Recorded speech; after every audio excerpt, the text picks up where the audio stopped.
It's officially Raiders week, Mary Kay, as the Browns are trying to win their second game in a row. They begin their preparations for Oakland here in Berea. And the big thing here, of course, is Baker Mayfield. This is the first time he's going to go through a week preparing to be the starter, preparing to start an NFL football game, the meetings, all of that. He gets to experience that for the first time in his NFL life. Yeah, I think there are a few important things to remember about Baker Mayfield playing in Oakland this week.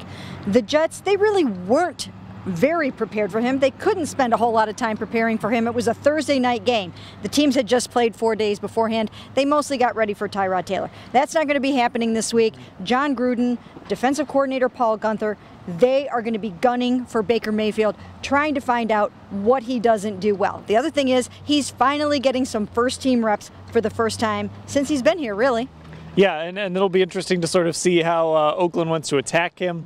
They've got some tape, of course, from the Jets game. They've got preseason games. And you know John Gruden, whatever you want to say about him, this is a guy that is in the office all the time. He's going back through Oklahoma tape. He might be going back through high school tape. This guy is going to be ready for Baker Mayfield. Well, it's probably good that he's going through some of that Oklahoma tape, because I think that the Browns will probably be trying to find things that Baker feels really super comfortable with, and maybe even borrowing a few pages from some of the things that he did do at Oklahoma. I think when you see some of the young quarterbacks being successful nowadays very early on in their careers, like getting thrown in there right away, it's because they're letting them do some of their college stuff.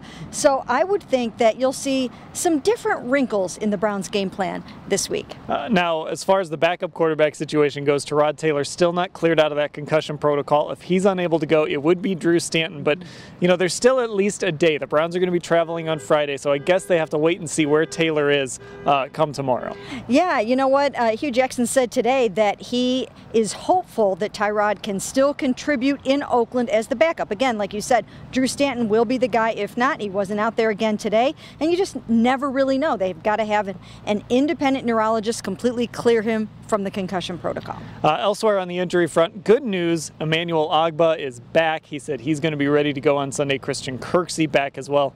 So the Browns welcoming back a couple of key pieces on that defense. Demarius Randall still in that walking boot, still kind of being held out of practice. Some other guys, James Burgess, a knee injury, did not practice as well, but it's very good news to have Ogbah and Kirksey back. Yeah, well, I think when you look at what's been going on with the defensive line, with the sacks, with Myles Garrett, it will only help to have Emmanuel Ogbah back. Now, in his absence, Larry Ogunjobi came up with a nice multiple sack game and has really emerged. But now when you've got all of those guys in there, I think they will be a force to be reckoned with. And now a guy like Chris Smith becomes more of a rotational guy. Maybe Myles Garrett will actually get a little bit of a break on Sunday, although I know he doesn't want to come off the field.